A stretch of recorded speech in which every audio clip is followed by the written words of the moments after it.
Bonjour à tous, je vous fais cette vidéo promise sur pourquoi les femmes disent qu'elles sont indépendantes et au lieu de dire qu'elles sont adultes, puisque elles savent très bien s'occuper d'elles-mêmes.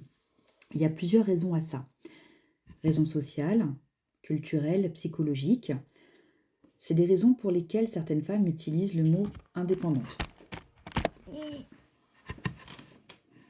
Bonjour Nezuko. Plutôt que simplement adulte ou responsable d'elles-mêmes. Et ces raisons ne signifient pas que les femmes seraient plus dépendantes que les hommes, mais tout simplement parce que ce terme, il porte une histoire particulière. Parce que, je vais vous les expliquer en fait. Tout simplement parce que pendant longtemps, les femmes n'étaient pas considérées comme indépendantes. Jusqu'à récemment, dans l'histoire, une femme ne pouvait pas ouvrir un compte bancaire seule, elle n'avait pas le droit de vote, ni travailler sans l'accord de leur mari, ni prendre certaines décisions sans un homme. Dire je suis indépendante est donc devenu un symbole de liberté personnelle.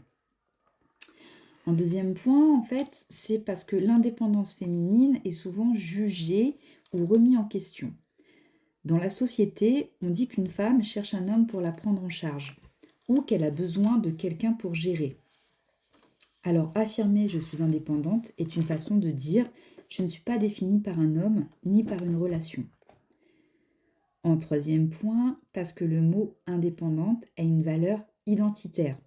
Ce n'est pas juste assumer son loyer ou son travail, c'est dire je me gère émotionnellement, je ne dépends pas d'un partenaire pour être complète, je décide de ma vie. C'est un mot chargé d'estime personnelle. Parce que, en quatrième point, pour certains hommes, être adulte ne nécessite pas d'être dit. Mais pour certaines femmes, cela sert à contrer un stéréotype. Une femme ne peut pas réussir seule. Dire indépendante est une manière de briser ce cliché.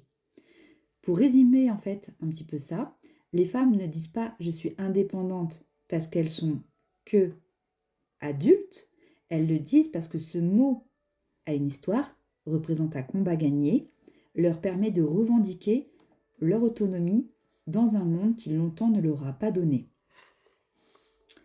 Après, beaucoup de personnes peuvent confondre indépendance et émancipation. Parce que, effectivement, parfois, ça peut être confondu, car les deux notions sont proches sans être identiques. Mais il y a une différence simple. L'indépendance, c'est ne pas dépendre de quelqu'un financièrement, émotionnellement, matériellement. Par exemple, payer son loyer seul, prendre ses décisions, ne pas avoir besoin d'un partenaire pour exister. C'est une autonomie personnelle. L'émancipation, c'est se libérer d'un cadre, d'une domination ou d'une norme imposée. Par exemple, se libérer d'un contrôle parental abusif, sortir d'un schéma culturel restrictif, revendiquer ses droits. C'est une libération vis-à-vis d'un système ou d'une contrainte. Là où souvent on peut voir les nouvelles générations les confondre, parce que souvent on va entendre je m'émancipe, alors que la personne, elle veut dire je vis seule, je fais mes choix. Ce n'est pas faux, mais ce n'est pas exactement la même chose.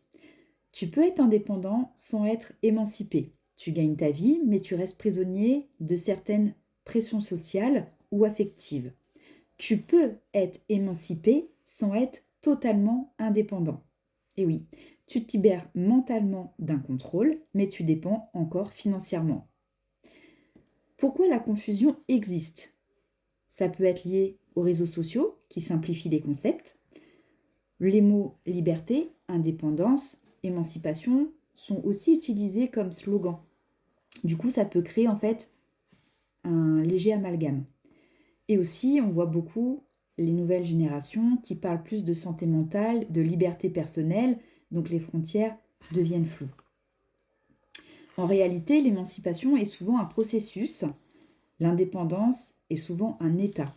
L'émancipation mène parfois à l'indépendance, mais ce n'est pas automatique. J'espère vous avoir un petit peu éclairé. Je pense pas avoir besoin de creuser un peu plus le sujet. Je pense que c'est un bon résumé des choses. Maintenant, n'hésitez pas à m'envoyer des petits messages si jamais vous avez en privé, si jamais vous avez envie d'échanger sur ce sujet avec moi. Bonne journée!